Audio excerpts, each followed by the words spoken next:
give to you? You're still talking. How many did you hear? I went to the store and brought a bunch home. Just went shopping and like that one and that one and that one. This is what got me through my porridge.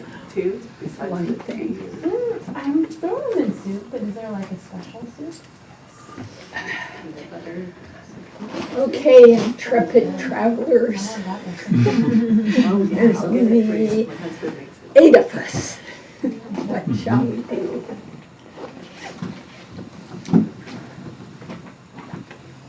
What are you thinking about? What are you happy about? What are you puzzled about? Jack. I came across a piece of Chinese calligraphy by a Japanese potter. I've always heard the term no self, but then I saw the way he had written it, and the word for self that he used is the same as just the letter or the word for I. No I, in other words, which I suppose, that makes sense. No I. But I think it's a little different than the, I don't know if that's different, than self. Except I get confused about what is this self and what is the no self, which is what the question is. No self. So you're asking what is no self? Yeah, because We're I can't find it. we're supposed to define the thing that we don't believe in. Yeah. What is it that you believe about the things you don't believe in? What is no self? Jeff, it's no self. No self is no self. But it seems like there's a what do you need to know about this? I mean, it's fun to talk about, maybe, or scary to talk about, or whatever. But we were just in a whole day of generosity, and one of the takeaways, as we say now, we have all these words for things. One of the takeaways was, we're not going to get there conceptually. Yeah. But conceptual is a step towards things. There's always this question, though, like how much conceptual helps or confuses. Mm-hmm. So in your own practice, in my own practice, important to ask these questions up to a point. Maybe just watching your own mind saying, now, am I just entertaining myself? Have I, or am I just entertaining is the word Lama Michael uses, but just getting lost in philosophical twisty-tubby things. And now, see, I love those, so I'm always tempted. But to what end? So, good question. We can go there, but always in the container of it must be experienced. Well, that's it. And that comes through practice on the cushion. Yeah. Yeah. So go ahead. That you said So that's it. mostly in my day-to-day experience,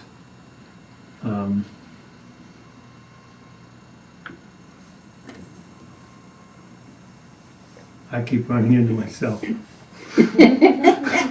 Like, wherever I look, there's actually there's an old Nasruddin story about some fellow gives Nasruddin and another guy each a chicken. And go kill this chicken where no one can see. Oh yeah. And the one guy goes around the barn and comes back like done. And Nasruddin carries it around for a month and comes back and says, wherever I go, the chicken sees. Yeah. He couldn't kill the chicken because the chicken was always seeing. He could always see. So, but in the same way, like wherever I go, there I am. I don't find that, and I'm not just trying to be clever. I know I'm No. being very clever here, but I keep running into myself, explain myself into every situation. Yeah, yeah. Assert yourself. Yeah. And Tim Campbell talks about, we've been struggling with this in mind training too, but he talks about how aggressive that is, even when the self is being mild, where it's not being mean or ostensibly, but the self comes in and asserts itself into the room or into the conversation, or this room's too hot for self and it's too cold for self, and it's and the light should be like this and the people should be like that, and that's quite aggressive. It's interesting to think about it. Tim says that. Chogyam Trungpa talks about it that way too, how aggressive we are with this self, And I wanted to say a couple of things and hear from others too. But in my experience with the Dharma, there are contemplative exercises for how we would say the Prasangikas, they call it the object of negation. So in a sense, we're trying to negate the self. So you want to get the object of negation kind of up there in front of you in a session. You want to really see it, not just the way we do occasionally during the day, or all the time during the day, but you really want to. It's hard to see. It's hard to see it because it's like fish trying to see the water. Like, what water? Fish always say, what water? Well, fish don't say that. Pretend they do. So we have trouble seeing that self because it's like, what self? It's here. It is. It's here. But there are contemplative, lots of them. Contemplative, we might call them. Well, they're methods. I was going to say exercise, but methods for getting that self as starkly before your mind as you can, and deconstructing it to a point where you come to kind of a surprise experience, like, oh my God, like they talk about this one monk when he was going through it, and the teacher could tell he experienced it because he grabbed himself. He got so, and the teacher said, yeah, he's got it. In other words, he felt it. Yeah. But, so, there's those. Then there's, just sitting like we do.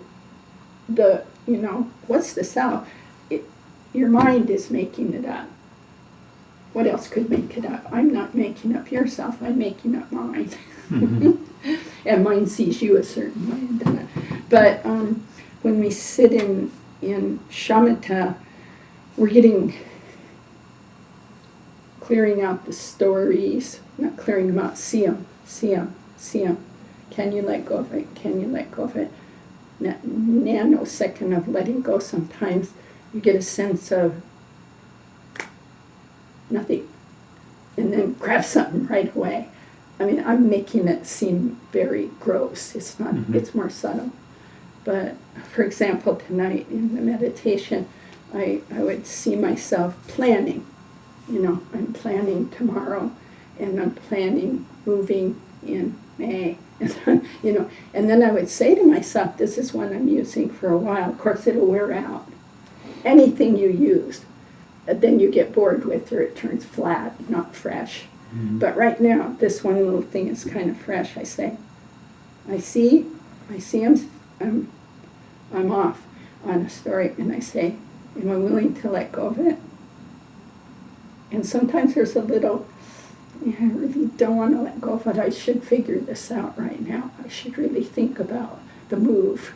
It's really important to figure out right now.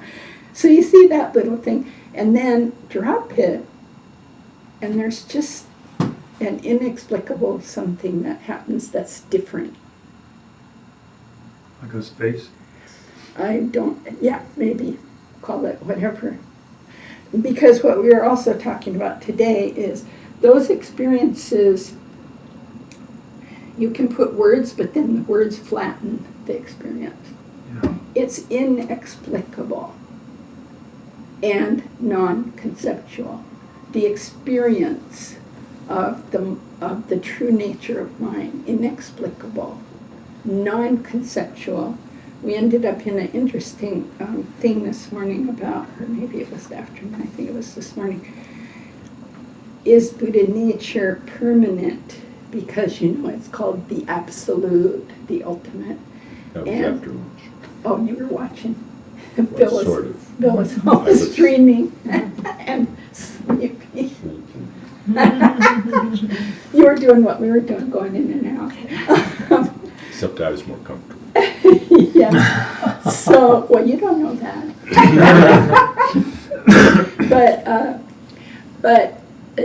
But one of the things that is said about that difficulty is Buddha nature permanent, absolute. If it's not, is it anything? Is it empty? Empty of what? Empty of other? Empty of self? Is that Khenpo Sultram Rinpoche says about it, it's beyond permanence and impermanence. And that helped me stop thinking about that, either or. It's beyond, the experience will be, all experiences actually are beyond conceptual words. Now, here's what seems to happen.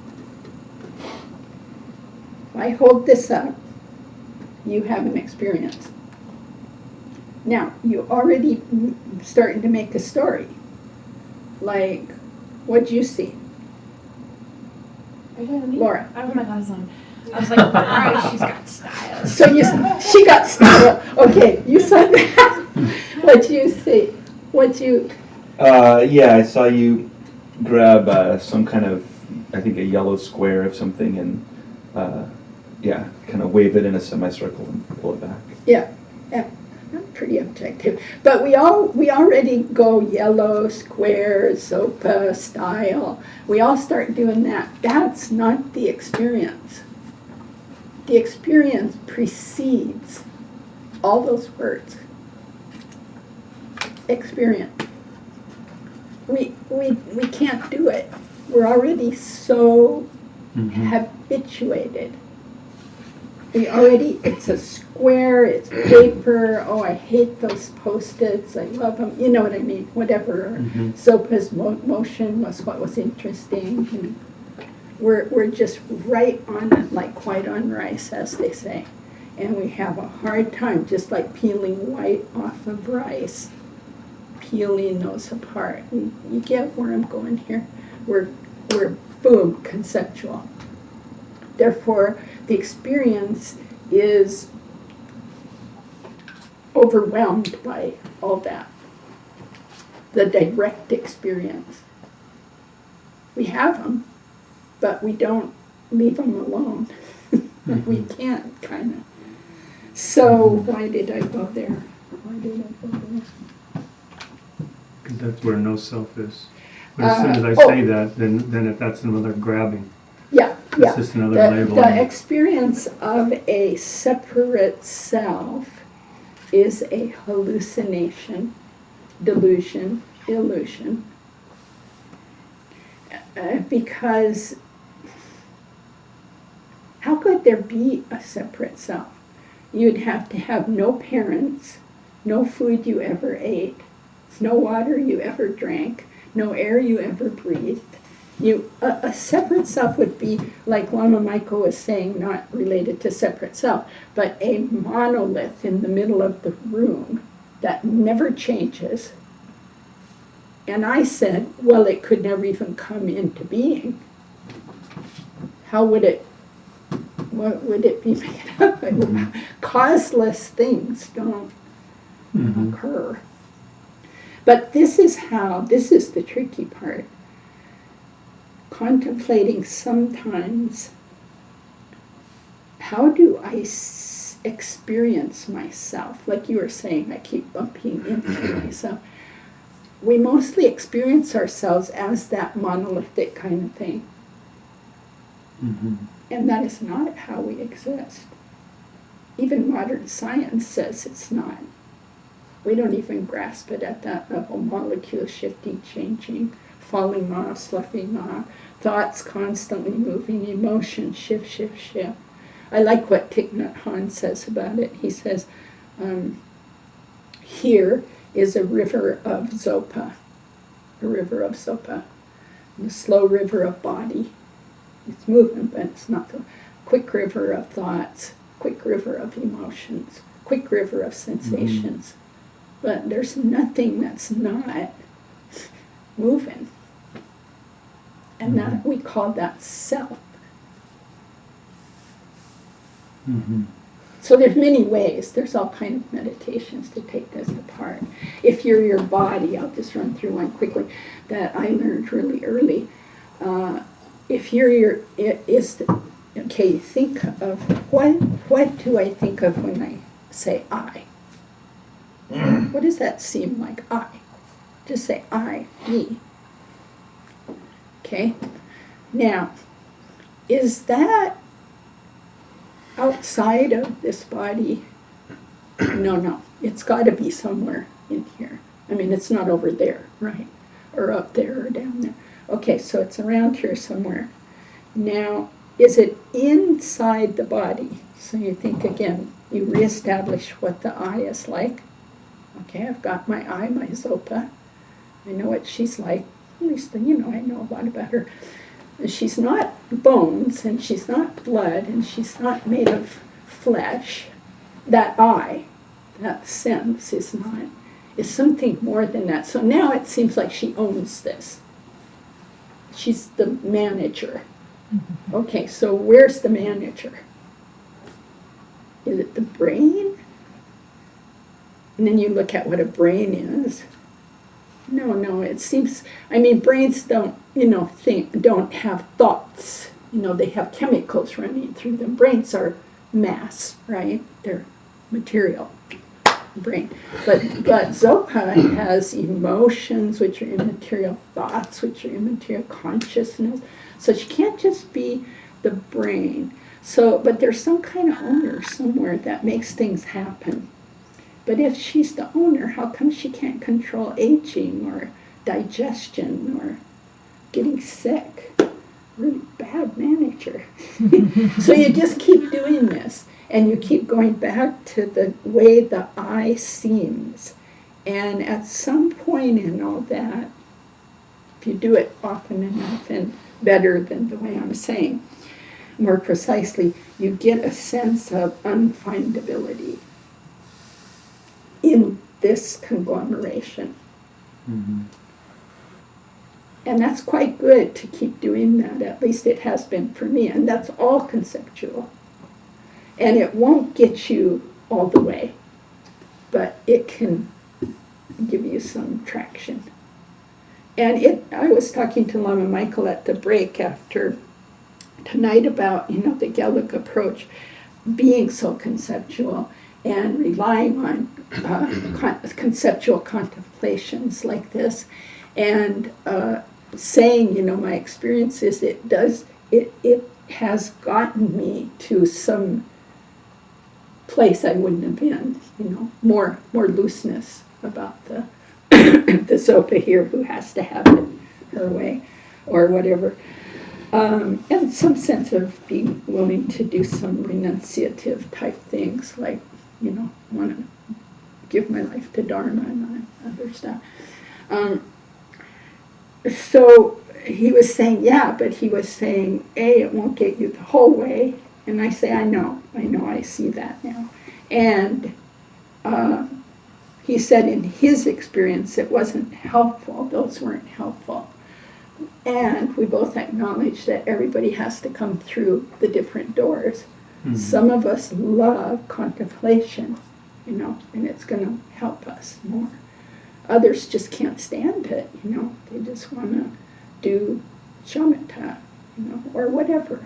Mm-hmm. Some people just gather a lot of merit. go knock buildings down and build new buildings, you know. All of that goes towards the momentum. None of it's right or wrong. But I think that's why they say the three wisdoms, you know, study, contemplate, meditate. Everybody's got to do some of those three. Does any of that kind of get at it? Okay. What you got to say? Oh, So I saw something online, I think it was on Facebook. I don't even know if it was actually real, but it's kind of hard to believe. was but fake news. It might have been fake news, but it might have not been.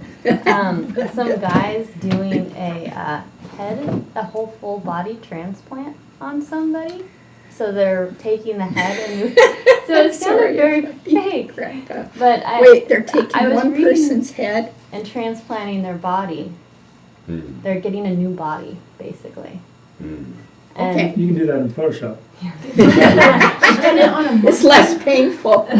But so, I mean, just the moment I read that, Okay. whether if it was real or not, it just took me straight to the ultimate questions, you know, that Yeah. straight to that place. Of, Yeah. Like what? well, I mean, to me, I'm all of this, you know. I feel with my heart here. So if I have someone else's body, where am I feeling? Am I going to be feeling their problems? Our emotions? I mean, it goes just straight to those ultimate questions. They weren't answered. They're just Yeah. like, it just went whoo, So straight let into me that test direction. it out. Mm-hmm. So we take your head and take her head off, and we put your head on Melissa's body, and when you thought of that, what happened? Just what I'm Oh, saying. just all these Just questions the ultimate popped up. questions. You know, the questions you have to kind of take you to that ultimate place. Give me one of Where's the my- questions. I'm not getting Okay, the so feel for it. like I'm, you know, where's my heart? Where am I feeling from? Where am if I? your head's over there. Well, because I feel like I'm all of this, and Right. so if I'm only this part, and then I'm the rest of Melissa, are we going to be some conglomerate? I mean, where is my mind going to start thinking different things? Where am I thinking from? You know, just kind of the whole list of things, but I thought it was really intriguing. It sounds like it kind of helped shift something. Yeah, yeah. Why I struggle with it is I'm getting so sure I'm not my body that You're not your body, but your experience my body. is made up of conditioned factors, part of which is influenced by yeah, the but body. the body just changes so much every day. Every time you eat a meal, every time you get sick and well, every time you walk out of a room to another room, every time, I don't know, maybe it's just because I'm getting old and worn out, but it's just so clear Yeah. that we are not our bodies. There's this thing called the person, you know, like the Gellert set up the person, and the person has to have a body. There's no person without a body, right? And the body has to have consciousness hooked, because the corpse is not called a person, right? Although we do some really funny talk about corpses, you know, like my mom died and my sister said to me, I wonder who she'll see first, Dad or Tom? That was my brother who died. And I was sitting there just crying. She is gonna see these two guys who died years before, and she's not. I didn't say any of this. I just stayed in her paradigm, didn't say anything. But I thought, this is how people talk about this, you know? My grandpa died, and I wonder, he'll be with his wife in heaven. Now, how could that be? His wife's body is totally decayed somewhere, gone. So it can't be the body. What shows up? Well, where's heaven anyway? But, I mean, there's a lot of questions here. Like, that's what you were saying. Yeah, it just Yeah. goes. Yeah. So to have a person, we need to have a physical body, but there's a question how much of a body you need. You know, you get double amputees, or, you know, if you just have a trunk, is that enough of a body? You know, I mean, really, there's some meditations like that. If your arm's cut off, you still have a body, both arms gone, your legs cut off, you know, head cut off, definite question. but you have to have a body and you have to have consciousness, and they need to be together. But what I was taught is the consciousness and the body, although they are very intertwined, are separate continuums. Because obviously the body is very limited in time. Kaput, you know, 100 years. You're my mom, 102, you know. And then nobody wants it at that point. It starts decaying very fast. Everybody wants to burn it or get rid of it. But the consciousness, whole other continuum, came into this body and go down. So what's the person? Which is the person? That body or that consciousness? Or is it just, is that person just when those two are together? And it's changing, it change. I find it hard to even believe that I was a fetus.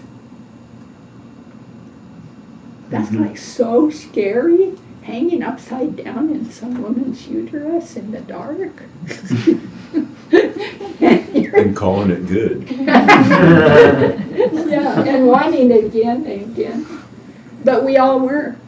That's just scientific fact. And we have no memory of it. And whatever she ate, we were affected by. If she was on drugs or drinking, or we got it. Or whatever music she was playing. Yeah. Or whatever fears she had, that adrenaline pumping through her body, pumps through ours. It's pretty astonishing, this whole thing, and we really just ignore it all. I don't think about that much. I'm curious about those. Excuse me. At the beginning, you were talking about a series of specific practices that are designed to bring one to that seeing. Yeah. Seeing something. Seeing something that's not something. Yeah, the not seeing. Coming to the not seeing, I would say. You're curious about them. So, probably some of the things that we're familiar with, like mindfulness of body. Yeah, mindfulness of body. Yeah. Mindfulness of feelings, mindfulness of but mind. especially starting with the body, and I think there's a reason they start with the body. So what's the one with B.L. and Wallace, the mindfulness book? I mean, I know we have the CD, but the book he has of the 4 mindfulnesses, B.L. and Wallace. Buddhism with an attitude. No. No, that's 7.0. Yeah. Genuine happiness. Genuine Well, happiness. Genuine Happiness Yeah. has a good section on that. Yeah. It's Yeah. not all about that. Yeah. There's a huge book. Minding Closely Minding closely, is the that's big one, I guess. Yeah. But That's like, another book of his that, Yeah, that focuses on the 4 all on foundations. and you really want to go at that body thing, because we really do identify with the body. As Laura was saying, this is when we say, "Where are you?" Here. And because we're so identified, death becomes terrifying. And as we disidentify, death is not so terrifying. But if you really think this is you, aging becomes horrific. Yeah, I And contemplate that a lot. illness is so scary. You know, all of it becomes very scary because we're over-identified with this rather than our consciousness does. Yeah. I want to add some things from There's some interesting things here. One of the immediate thoughts that I had when you were positing this experiment, the immediate thought was, you would definitely not know where your feet were. They would be in a place where you did not expect them. And I had experience Really? on 1 year retreat, noticing that I had this really kind of accentuated posture thing where at the end of the session, I was always like that. And so I just applied, more and more effort to kind of checking that and noticing when I started to creep into that. And so one session, I actually went all the way through the session maintaining a more open posture with my arm rotated. And I went to grab my cup and I missed. Because my whole Your habit. sense of, how to send the instructions to that was based on this other, the foundation has been moved, the house had been moved over, and I walked up the front door and ran into the wall. Wow, Yeah, that's amazing. So there are a lot of things, but I think that and there are a lot of there's a lot of work, a lot of it's anecdotal about things that happen with people who have transplants, oh, yeah. where there all different kinds of things happen. But this all revolves around kind of all the movable stuff within the constellation of our experience that we tend to think of as more or less stable, but which in fact actually shifts all the time. But part of the work with actually checking to see, well, you think, my question for you would be, well, so exactly what evidence? When you say, well, there I am, exactly what evidence I get you. is it that you're saying? Because usually it's, oh yeah, it's kind of like, oh, I always do that, or it's something, or it's something, or it's there something. it is. Yeah. But it's kind of a hysterical collage of stuff that we patch together, and each one of them proves that we're there. But when you actually really start to look, Truth or death. it becomes less clear that there is actually this the thing. Yeah. It goes from the body to the general patterns and personality, and then I always do this. back to the kind of a proprietor, who runs the show, and then just to an awareness, and back and back and back. But it gets, as you go back into it, it becomes much more subtle. But none of the play of that, none of that notion of, well, I feel this way or that way, none of that actually disappears. Right. But the notion of there kind of being someone in charge, or this fixed reference, that actually kind of changed. And So- look, so- oh, go ahead. That sounds like an excellent setup for a carrying practice. Because, as I described it earlier, throughout the day I keep running into myself, or I keep seeing evidence, like, oh, there I am, the world reflecting me back to me. In the moment that I catch that, I can do just that, hopefully without completely discombobulating what I'm actually trying to do with it, but a moment of searching for exactly what, exactly How do I know? how do I know? How do I know that Yeah, I'm so there? what's the question I ask myself, or How do I know I'm looking for like the one word directive. When I, like, in other words, if my teacher's on my head or my shoulder, what is he, it, she gonna tell me in that moment? So Jeff says, no, there I am. And if you're saying, there I am, the teacher says, where? Mm-hmm. Yeah, that's good. Where? Okay, good. That's fantastic. Yeah. Thank you. And it is interesting. There are a bunch of other, Yeah. if it's there I go again, Yeah, there. Mm-hmm. what's going? Yeah, okay. Or I Fine. always do this, And again, who? Yeah, Who does that? yeah, You can always say who. So it's all That's the right. questions, where, who, yeah, yeah. okay. But As long as I that- wanted to reflect along with what Bill said, that when you meditate for a lot of days, strange things like that happen. And in the 1 year retreat, I was doing lots of prostrations, as were other people.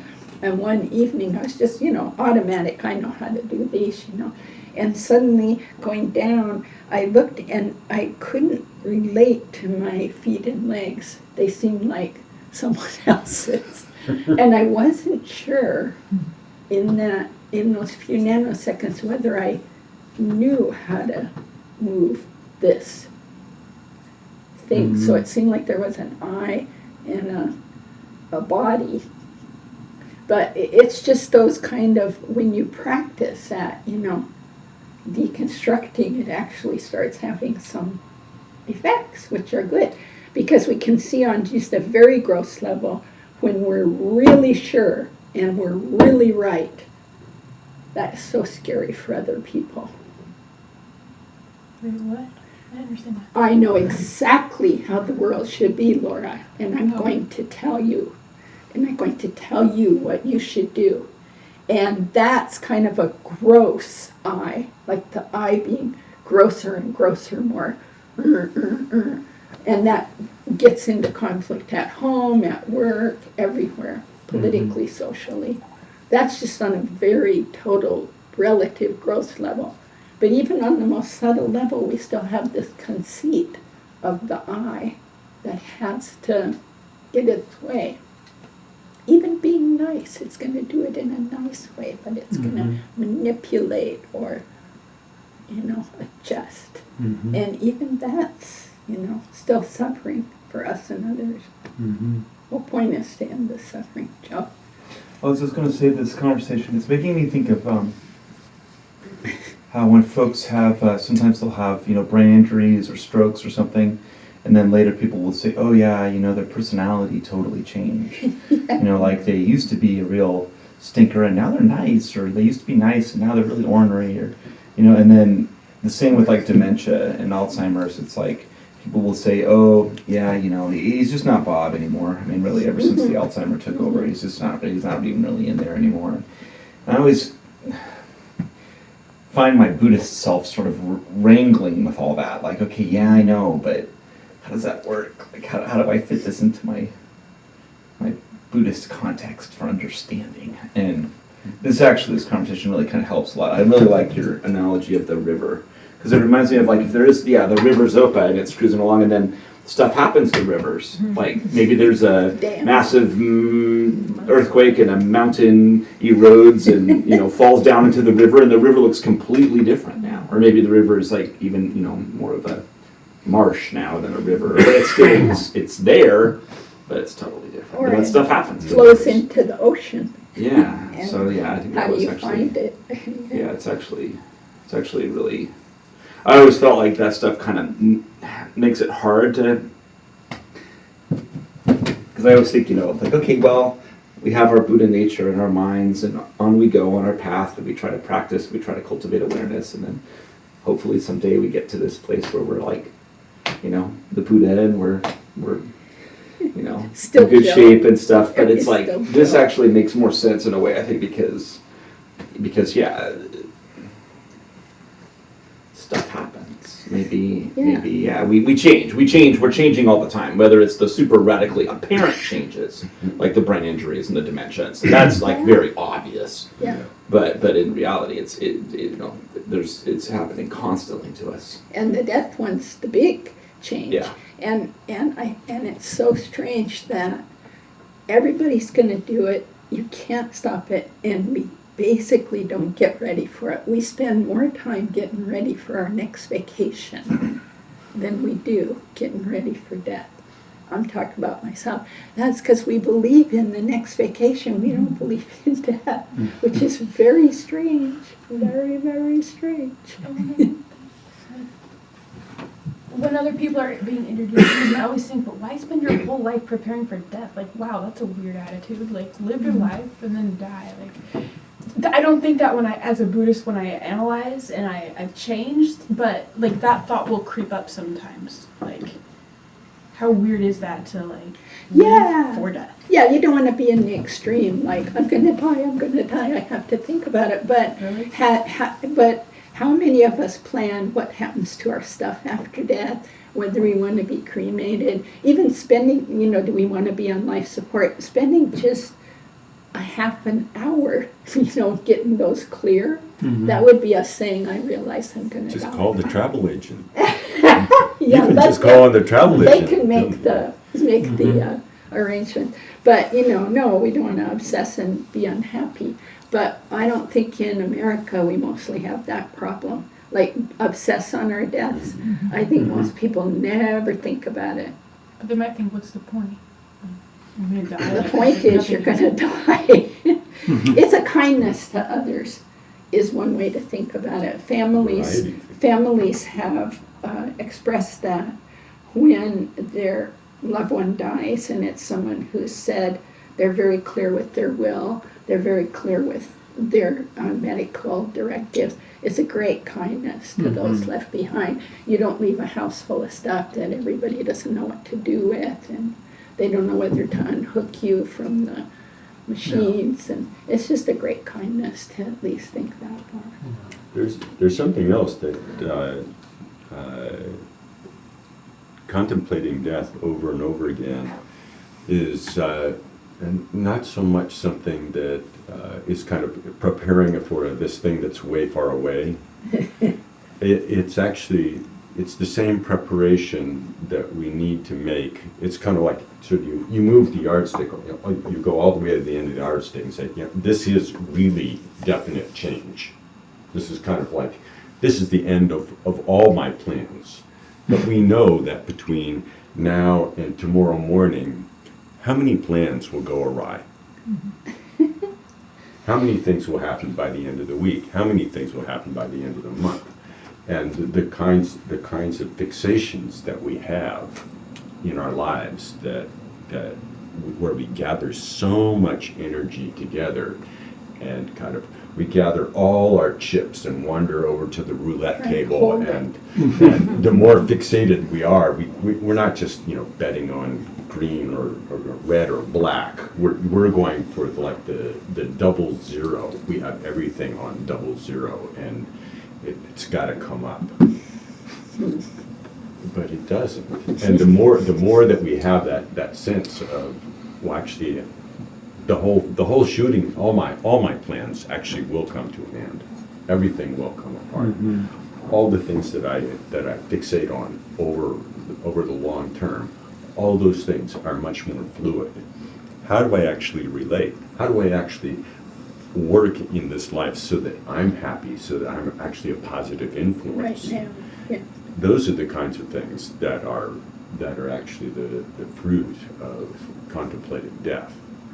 And it's not so. It's very different than the notion of I'm just all planning on going to heaven.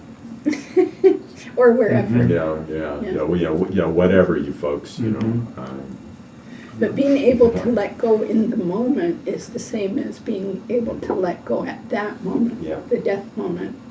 And being able to let go now of me having it the way I want is so freeing. It's so freeing. Forget death. It's freeing right now. And why is it freeing? Because it matches reality of we can't hold on anyway. That's what Bill's saying. You're holding, and then or like Joe was saying, the river hits the waterfall or whatever, So that ability to let go of the broken relationship, not make yourself miserable, let go of, your stocks went from here to here, let go of, I got sick for 2 weeks, so my plans about how quick to get this done is gone. Or wake up tomorrow, I hope not, with a migraine. I sometimes get my Monday migraine, but not tomorrow. I'm not having that.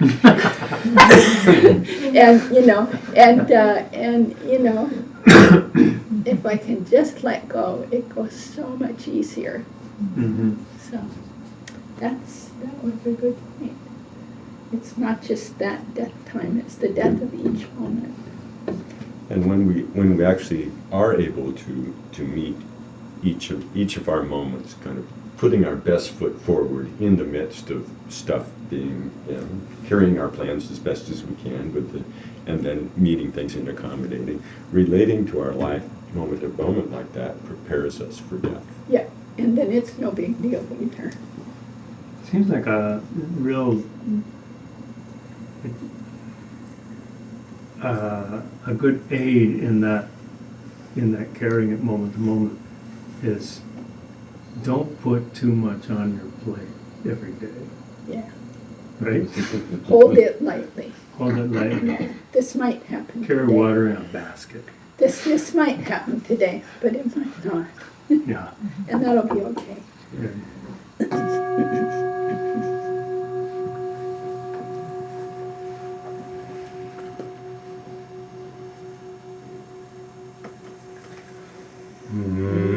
By this virtue may I quickly realize Mahamudra and establish all beings without exception in this state.